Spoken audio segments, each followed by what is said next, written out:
Hi, welcome to Radio Sensation. I'm your host, Dan, and on this video, I am going to be taking a quick look at some comics and some fanzines I've picked up lately. And let's go ahead and dive into these, shall we?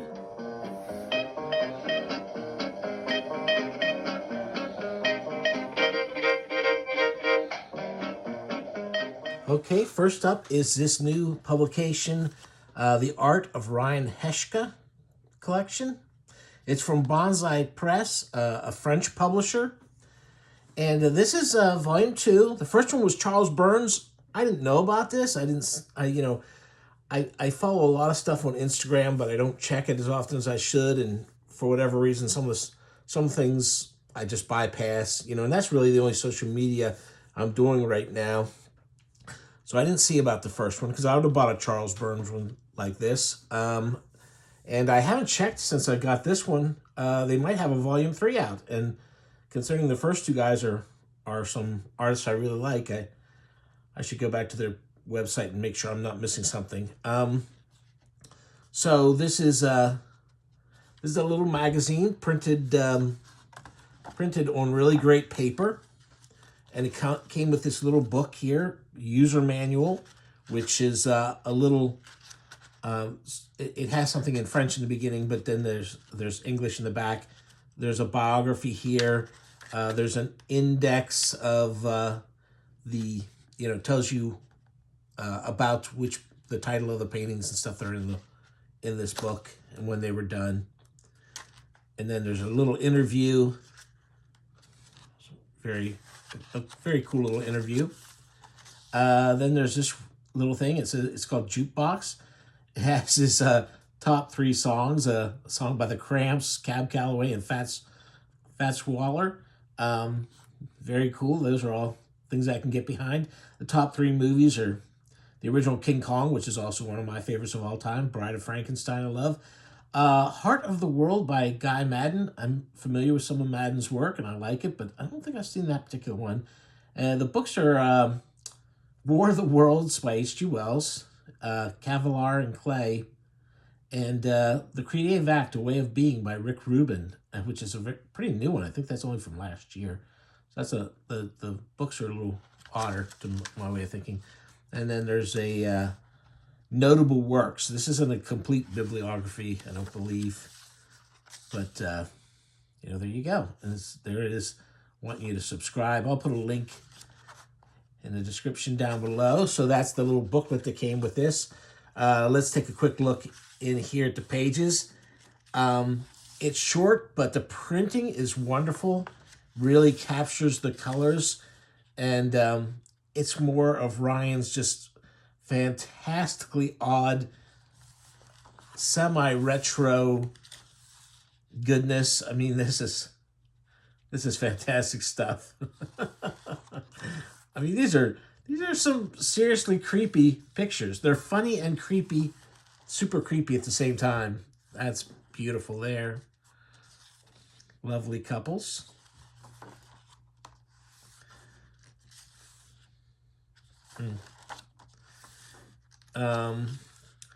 This has been out for a couple months now. Hopefully this was not sold out too. The Charles Burns one is sold out.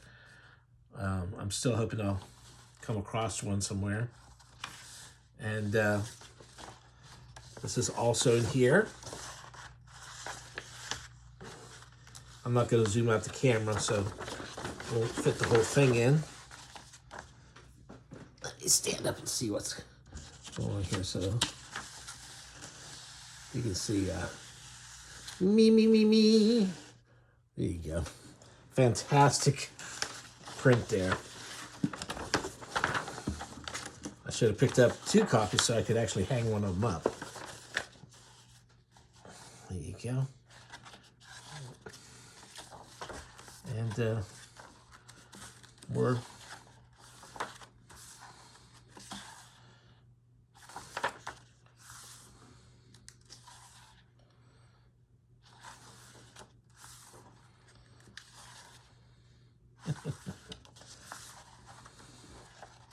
so there you go. So I think if you're a fan of Ryan, You definitely need this. This is really great.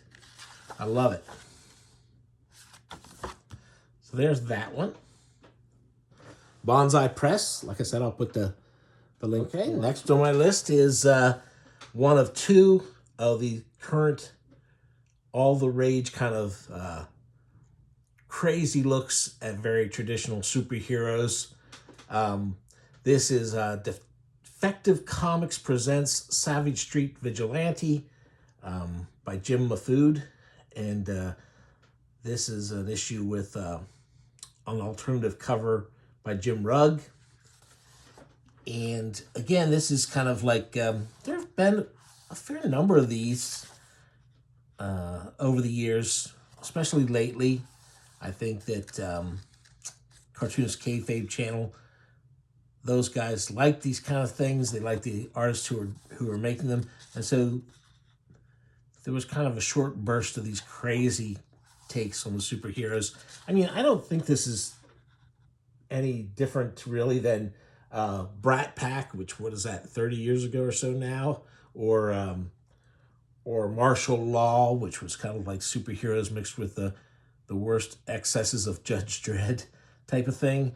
So that being said, I don't think the shock value is there anymore, even when you have Batman chainsawing the Joker's head off. So it all comes down to the art. I think Jim has done a great job with this. I love a lot of this stuff, and he's paid a lot more attention to making the art feel sequential, and there's some backgrounds, which a lot of these comics, when they're doing these, they don't bother with backgrounds, and there is some of that in here. You know, they don't follow traditional comics very much, and so that kind of robs them a little bit of their power, I think, when you're doing a takeoff on something and you go too far astray. But this is great. There's Bat Boy from the National Enquirer, it looks like. Just fantastic stuff. And Jim is really, I think, upped his figure game. I mean, this is really terrific. Some of these, some of the poses he's got here and stuff. Hunter S. Thompson talking to Batman. The Superman takeoff. I mean, just terrific stuff. I'll put a link below if I can find something. Like I said, I got this off Kickstarter. I'm not sure if it's on Jim's regular website yet or not. But, sex and violence, all kinds of craziness. I enjoyed this a lot. Okay, so this comic I already covered in another video, but I thought I'd give it another shout out just for those who might not have watched that one. This is Muffy Brandon, Space Explorer, and it's written by John Jacobs and Ken Landgraf. It says Lost Tales, and John Jacobs has passed away. These were created back in the mid-'80s during their heyday of getting great comics like Dr. Peculiar put out and Frontiers. There's a little page here talking about how Chris Pitzer and Jim Rugg and Ken Landgraf found these things online and on eBay, I guess it was. Is that what they were saying it was? Yeah, an eBay listing. And how they picked them up and they've released them here for the first time ever. And if you get a chance, watch some of my earlier videos on the John Jacobs, Ken Landgraf comics. I don't want to go into it again too much here since I've done it so many times now, but just terrific stuff. I just wanted to call it out one more time for those of you who missed it. It's crazy, crazy comics. Just so bizarre and funny. And Landgraf is at his peak at doing terrific kind of homages to his idols, comic book idols, and mixing in his own style, his own unique style. and just terrific stuff. Well worth well worth looking into. You know, a lot of the books I talk about here, small things like this, they are going to cost you more. I mean, the postage on a lot of these things is more than the cost of the average Marvel or DC comic, even nowadays. So I know that some people are going to flip a little bit about the prices on these things, but I think they're weird enough and they bring me enough enjoyment. I think they're definitely worth the extra bucks. And so like I said, here it is. Take a look at my earlier videos. I'll link below. All right, and here's Bare Bones. It's a fanzine. This is number 17 from winter 2024. And then number 19 from summer 2024. This is a magazine. I don't always pick up every issue as it comes out. I usually seem to remember I want to get it and look, and there will be 2 issues or so. They're coming out pretty steady.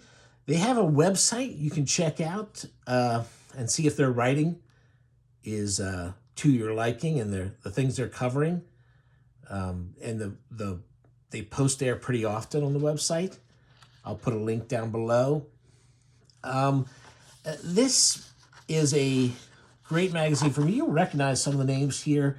Larry Blairmore, you might recognize from, he's done a bunch of low-budget independent movies that are pretty cool. A lot of these fellows have written books. There's Tim Lucas, director Zoller. So there's a lot of people here who, a lot of the authors are people who also create and write and all that stuff. And this first issue here is like a history of, what do they term it? Crime in prime time, the classic television heyday of the working class criminal. This is by Blairmore, who did, like I said, he's done low budget films and stuff. He's starting with the FBI TV series. You can see here a lot of these shows featured mugshots. Warren Oates. They could have used that for a real mugshot. I'd have believed that if they said they dug up something on him. Goes on to Police Story. There's Tim Lucas writing a book review, a book based on the TV show The Fugitive. And there's, a lot of older genre stuff is covered here. Here's the Mexican Nostradamus films are covered.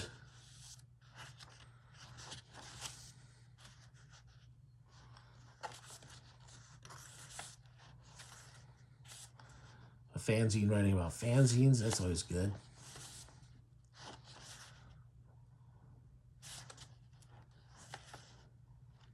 Here's a little information of, thing like a look at the author behind some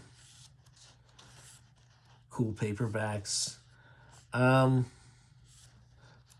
other thing is like a 6-pack of Hitch. So one thing they do is they'll sometimes cover issues of magazines, and they'll rate every single, like this is the Alfred Hitchcock magazine, and they review and rate every single short story in there, and it's pretty cool. I don't know how many people are going to be interested in this, but I think that's a fun way to do it. I definitely always go like, I'm going to check, and I have checked out some of the stories. Some of them you can find online and read them. And when he gives a really great review to them, I check it out. So anyway, I think you're kind of getting the point. Then here's just general book reviews. Carolyn Monroe is kind of their unofficial mascot. They are constantly every issue has pictures of her taken from old ads, movie publicity things, maybe magazine photo shoots, just all over the place. Oh, and here's from the cover. This is the game Bats in the Belfry. I had seen this ad on TV, but I've never seen the game in person, so it's kind of fun to see these pictures of it and see this again. So, more of the same in the second issue. I don't know why I picked up 2 of them, but there they are. There's a little one like this one. It's Peter Infantino again. He's the one who usually does. I don't know that he does. He's the only one who does this, but he does do the thing where in this he's taking different issues of the Adventures into Weird Worlds, and he's reviewing rather every individual comic in an issue. So there she is again. So anyway, noir, pulp, horror, it's all here. All right, let's move on to the next thing. Okay, and now we're going to take a look at it. Angel Slayer issue 4. This is a super throwback to the true outlaw comics, the black and white outlaw comics of the 80s and 90s. Just a wild comic. It's, like I said, Angel Slayer number 4. Here's the credits. Eldritch Fogg, writer.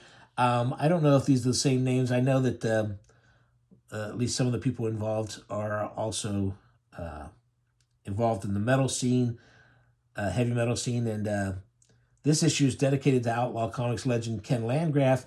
He also did a variant cover for this issue. This is not his cover, but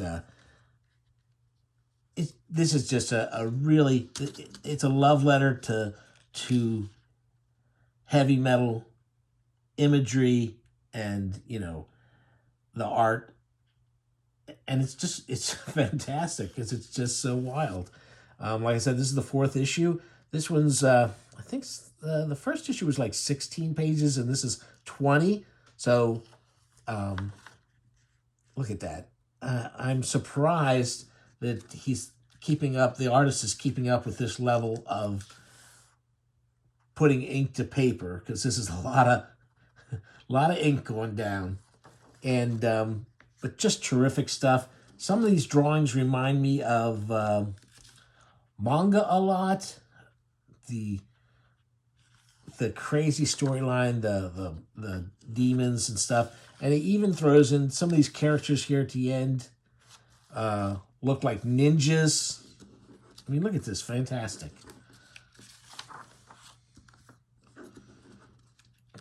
Fantastic imagery.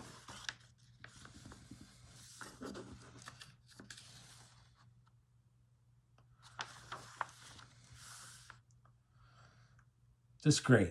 A lot of crazy, wild characters all coming together. Going to be lots of big fight scenes coming up that they're preparing you for.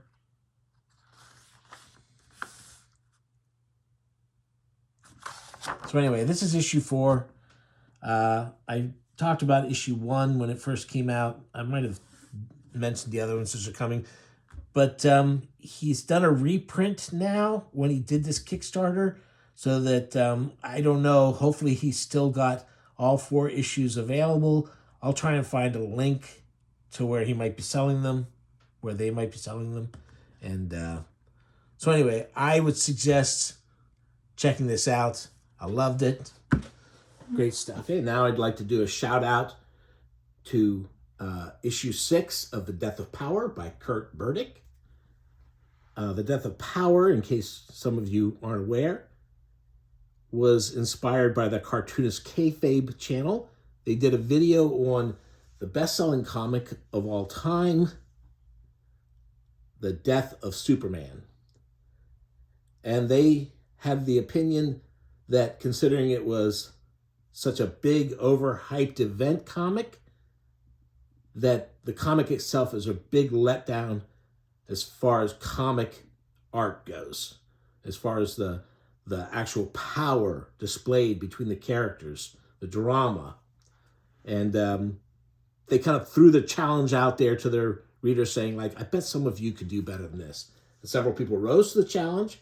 One of them was Kurt Burdick, and this is what he came up with: The Death of Power. The first issue, it's 20 pages for $10. Some of you might not think that's a bargain, but it's done on fantastic heavy-duty paper, and the color work is out of sight. He's done it in a way that no one's really doing right now for comics, and it just looks tremendous. Warning, this comic is full of grotesque, over-the-top violence and sexual elements. And so, be warned. This first issue is about the death of Superman. The second issue shows Lex Luthor stealing Superman's heart from his dead body and using it to make himself superpowered. And it also shows that Lois Lane secretly loved Lex Luthor all those years, and he makes her into a powerful companion for himself, a superpowered companion. Then here's Lex drinking the stuff that makes him superpowered. He gets Plastic Man and the Joker working with him. Plastic Man is killing off people left and right. They're killing all the DC superheroes. Wonder Woman steps into the fray with some Amazon women and goes into battle, but between Plastic Man and this superpowered Lois Lane and Lex Luthor, they pretty much wipe out everyone and they kill Wonder Woman. And then issue 6 brings us up to date with Wonder Woman dead. There's their version of Joker. There's the Lois Lane character. And Lex is sending her to get a war weapon from the Hawkman planet. Here's Hawkman, and you see that little split in his face there? So that opens up, and he has a beak that comes out. Just more grotesque stuff. And then these women are doing a ritual to bring Wonder Woman back to life to continue the battle. But also, was it this issue? It also looks as though in a future issue, Superman might be regenerating, kind of like I think he does in the original comic series. So, grotesque, over the top, expensive. I love it. He Kickstarters all these, so you can go to the Kickstarter and look at it, or go to his website. Again, this is Kurt Burdick. I'll put a link down below. And like I said, I think it's fun. I think it's gross. So it's not for everybody. But there you go. Okay, this will be the final book I cover in this video. I probably shouldn't have picked quite so many books to do in one video, but I wasn't sure how long I was going to go for some of these. But in any case, this is Exhibition Go Nagai. And so it's for obviously an exhibition catalog for a Go Nagai exhibition. And Go Nagai is one of my all-time, maybe even my very favorite. No, I can't say that. He's in my top 3 Japanese manga artists. Stuff like, this is the latest untranslated book I got. This is the Cutie Honey verse. It says Devil Man Lady. And so 2 of his characters there together. And it's kind of like a usual Marvel comic where two heroes start fighting each other before they realize they should really join forces and defeat the bad guys. And it is chock full of some fantastic monsters and actions in the end of the book there when they finally have joined forces and are fighting. So anyway, so this exhibition. So I was looking, I'm always watching the Japan Book Hunter. I really wanted a book that was just full of oversized pictures of Go Nagai art because I love his work. I don't love how small it always is. You know, that's kind of small. These are small pictures. And so looking for books and, you know, somebody who's had as many giant hits as he had, I figured there'd be like big art books out there on him, but I haven't seen them yet. And I asked in one of the, underneath in the comments under one of Japan Book Hunter's videos, if Sean could recommend something. He didn't notice that comment of mine, so I didn't hear from him. But these are two books that I bought. First, I got this one, Go Nagai, All His Works, which is a catalog of his the comics that he did, the animation that he did, the posters that he did, the toys that he did. You know, it's like a giant checklist. And I had seen, look, these great big pages here are fantastic and just exactly what I wanted to see. Now, I'm not the greatest fan of his giant robot work, but, you know, Devilman and some of the later things, sure. Violence Jack.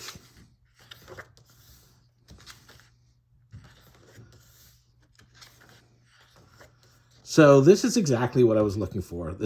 These big, oversized pictures of these characters, his wonderful artwork, looking so good.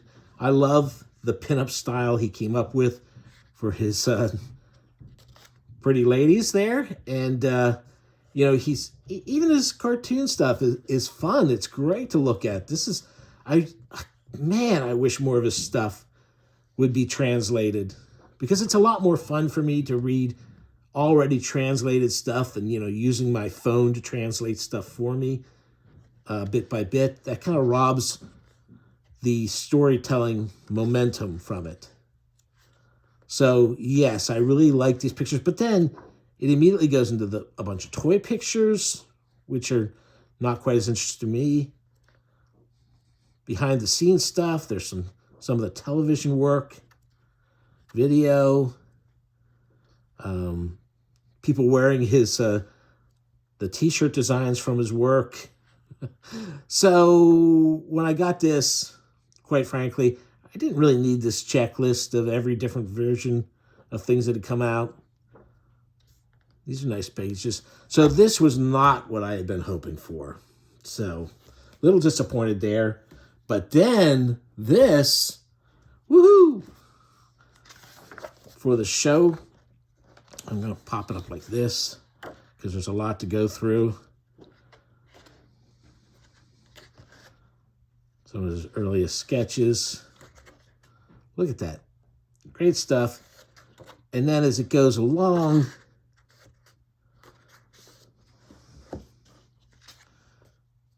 it's really cool. Am I still getting this good? I shouldn't have picked it up probably. The framing's probably all messed up now. Look at that. Beautiful, beautiful stuff.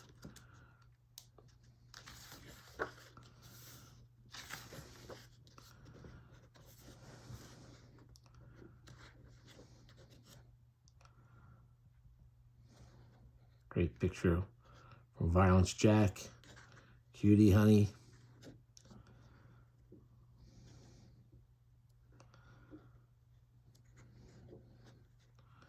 So, yeah, I won't go through every page, but wow, you get the picture. Just fantastic stuff.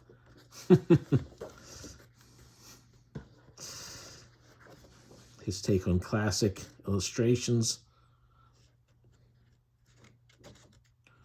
All right, let's go through this a little faster then. There you go. And there's more sculptures done of his toys and sculptures done of his work. And